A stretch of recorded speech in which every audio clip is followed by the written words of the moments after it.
It's private. Answer it. Film diawali dengan memperlihatkan seorang pria yang bernama Ivan Bubalo. Ia adalah pemimpin di dalam sebuah negara yang bernama Malta. Ia juga merupakan pemimpin sekte keagamaan, tapi bukan itu saja, Bubalo disebut juga sebagai penakluk. Rezimnya cepat dalam meraih pijakan politik dan teritorial, menyebabkan kerusakan besar di wilayah tersebut, di mana ia pernah berperang dengan pemerintah sah Malta. Ia dan kroni-kroninya kini mampu mendirikan pemerintahan baru, dan kultusnya disebut dengan Aragon. Scene kemudian memperlihatkan dengan para agen GRID atau Global Response and Intelligence Team yang bekerja untuk CIA. Mereka berencana meruntuhkan pemerintahan Bubalo. Mereka dipimpin oleh kepala operasi yang bernama GRID, Beckett, dan Zero yang merupakan agen GRID, yang akan ditugaskan untuk menghabisi seluruh pimpinan Aragon. B dan Zero akan mengincar 5 orang yang merupakan orang kepercayaan Bubalo. Tapi sebelum itu, mereka harus menyelamatkan rekan mereka terlebih dahulu, yang merupakan mata-mata GRID. Ia bernama Lady Death atau Yuki Mifune. 6 bulan yang lalu, ia dikirim untuk menghancurkan Bubalo dari dalam. Tetapi setelah berhasil masuk ke markas, GRID kehilangan kontak dengan Lady Death. Selama itu juga, mereka tidak ada komunikasi sama sekali. Dan beruntungnya, GRID mendapatkan sinyal SOS yang berhasil dilacak dari dalam markas Bubalo. Misi pun dimulai. Zero dengan cepat menyamar sebagai pengawal dari Bubalo dan masuk ke dalam istana, di mana B memantau dari kejauhan. Zero dengan cepat menyisir semua area yang dianggap bisa digunakan B untuk melakukan serangan. Dengan sengaja, ia membuka jendela toilet. Ia pun memulai dengan bertemu dengan Mario Fava, kepala keamanan Bubalo yang merupakan salah satu pimpinan yang tidak mempunyai perasaan. Ia senang mengubah bawahannya menjadi mesin pembunuh yang mengerikan. Zero mengatakan jika Katrina ingin bertemu denganmu di teras secara pribadi. Ia pun tanpa curiga langsung pergi meninggalkan Zero. Selanjutnya, Zero meminta Katrina Costa untuk bertemu dengan Fava di teras yang sama. Katrina Costa adalah saudara kandung dari Ana Costa. Ia adalah orang yang mengendalikan ekonomi dan kekayaan astronomi Bubalo. Ia menjajah warga miskin untuk semakin miskin lagi.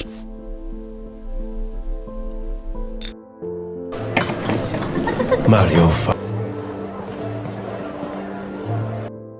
Singkat cerita, mereka berdua akhirnya bertemu, di mana B telah bersiap untuk menarget mereka.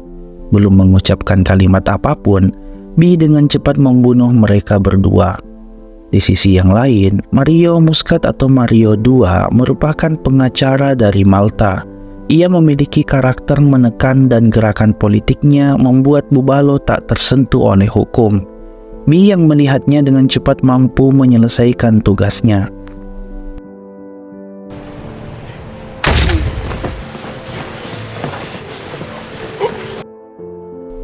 Target selanjutnya, Dr. Zorik.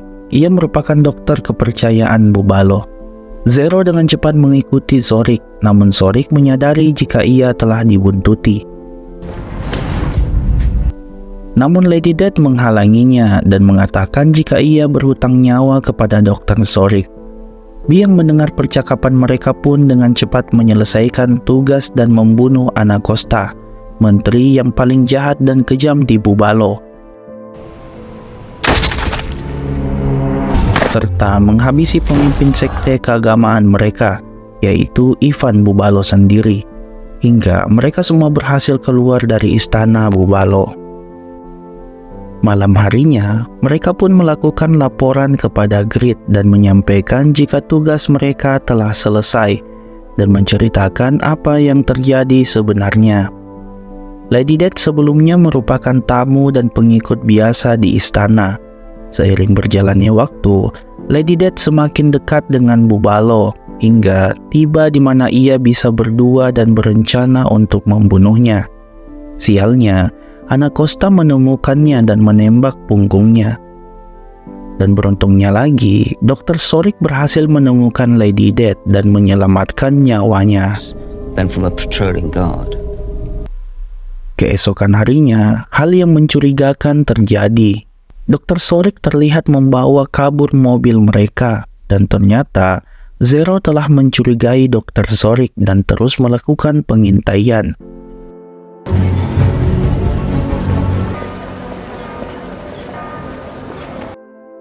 Dr. Zorik terlihat membuka laptop para agen di mana ia sebelumnya telah melihat sandi laptop tersebut. Zero dengan cepat menghubungi salah satu tim IT Grid dan meminta agar ia melacak laptopnya. Namun Reggie nggak mau dan meminta jika ia harus memiliki izin persetujuan dari pemilik laptop itu terlebih dahulu. Dalam hal ini adalah Grid. Namun ia tetap menolak permintaan dari Zero. Kemudian, Zero menghubungi salah satu rekan dari Grid yaitu Pat. Ia pun meminta untuk mengakses laptop yang ada di sekitarnya, hingga Pat menemukan laptop yang digunakan oleh Dr. Zorik. Ia ternyata sedang melakukan percakapan dengan seseorang yang bernama Pangeran Caspian dan berencana untuk melakukan pertukaran dengan membayar uang sebesar 5,2 juta dolar dengan sebuah benda yang diberi nama Maltias Falcon. Ia juga berhasil mendapatkan titik transaksi dan segera akan mengirimkan alamatnya.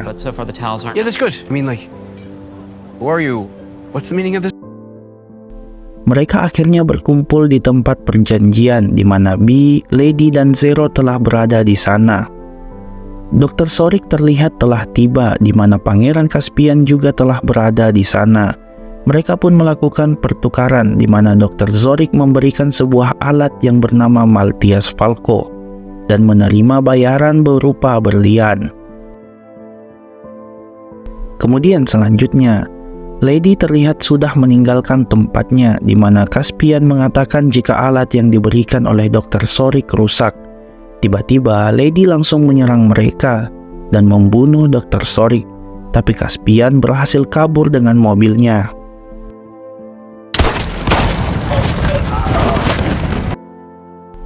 Ternyata, ia adalah ayah angkat dari Lady Death. Sejak berusia 5 tahun, Lady telah ditinggal oleh keluarganya dan dirawat oleh Sushi Mifune. Namun pada saat berusia 10 tahun, ia mulai dilatih dan menjadi pembunuh terpercaya oleh ayahnya. Ia menjalankan semua tugas dengan baik, hingga pada akhirnya, Lady sengaja membunuh ayahnya sendiri agar bisa berhenti dari pekerjaannya.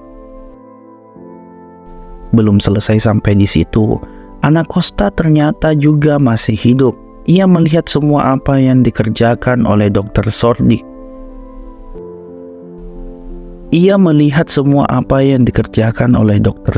Dan Mifune. Ia menanyakan di mana Lady Death sekarang. Jika tidak memberitahunya, ia akan membunuh Mifune sekarang juga. Dengan cepat, Mifune mengajak Anacosta untuk bekerja sama. Ia sudah memiliki alat pelacak dan Anacosta memiliki pasukan untuk bisa mengejar buruan mereka.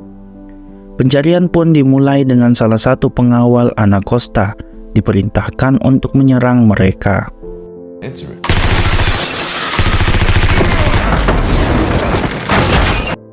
Serangan itu membuat mereka sangat panik, namun mereka bertiga bisa mengamankan diri, di mana B mampu membuat orang itu sedikit terluka di pelipisnya dan kabur dari sana.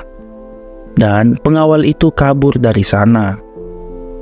Selanjutnya, agen Pat terus menghubungi Zero dan mengatakan jika Lady Death membawa sebuah pelacak dan Caspian telah melelang dirinya untuk dibunuh. Ternyata, Maltias Falco adalah alat pelacak yang dibuat oleh Dr. Zorik untuk melacak posisi dari Lady Death. Hingga mereka semua berpikir untuk menghilangkan jejak dengan cara menghancurkan handphone mereka terlebih dahulu, diikuti dengan mengganti semua peralatan militer mereka, dan tak lupa baju yang mereka gunakan.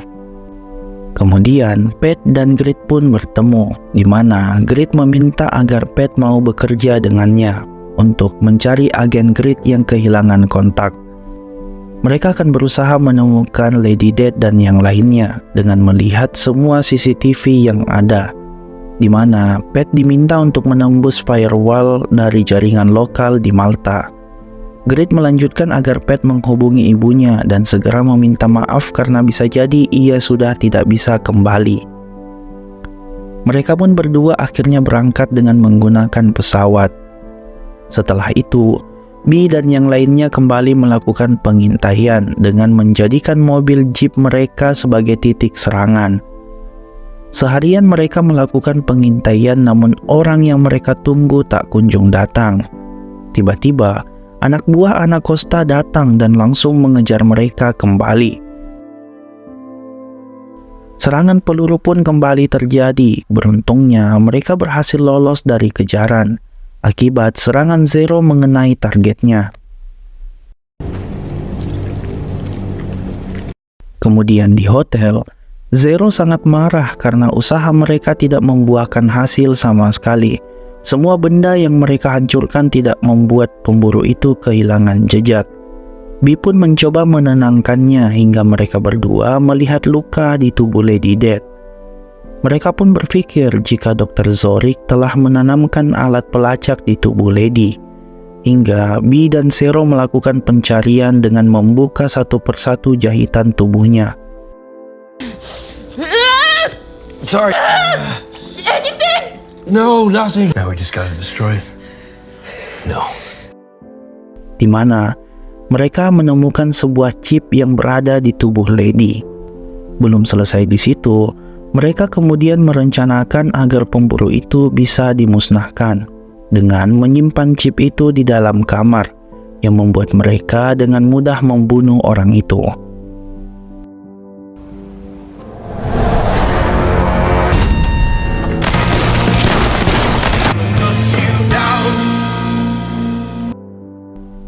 Kemudian, Mifune melakukan panggilan dan diangkat oleh Lady Death. Mereka pun berencana akan bertemu di sebuah gereja tua dan akan melakukan pertarungan. Namun dengan mudah, mereka semua tertangkap oleh pasukan Anacosta. Di sisi yang lain, Grit dan Pat telah berada tepat di bawah istana Bubalo dan berusaha mencari jaringan untuk membuka sistem keamanan kamera dari istana, di mana hal itu berhasil dilakukan oleh Pat. Sialnya, belum sempat mendapatkan titik lokasi yang mereka cari, mereka berdua telah ketahuan. Mereka pun berpindah lokasi untuk bisa masuk ke dalam istana untuk menemukan agen Gurit. Pat pun berpikir jika laptopnya masih berada di dalam istana dan ia merasa mampu untuk mengkonekkan CCTV melalui HP-nya.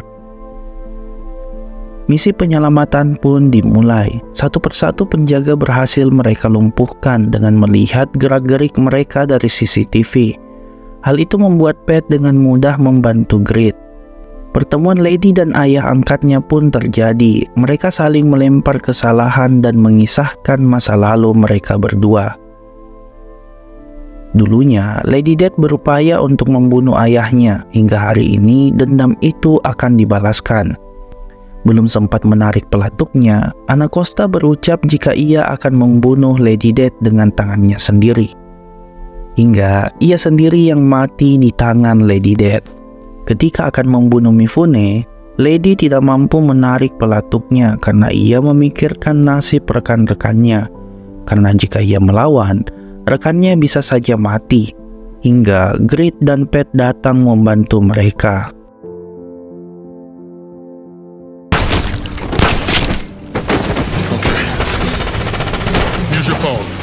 Misi penghancuran kerajaan Bubalo pun dimulai.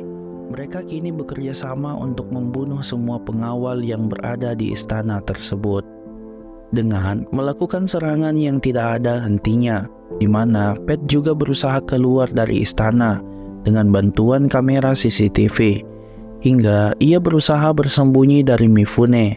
Namun hal itu tidak berlangsung lama karena Pat langsung menembak Mifune berkali-kali. Pertarungan Lady Death dan yang lainnya terus berlanjut hingga mereka berhasil memenangkan pertarungan. Film ini mengajarkan kepada kita jika semua masalah bisa diselesaikan dengan jalannya masing-masing. Tamat, semoga kalian suka, jangan lupa subscribe-nya. Ciao!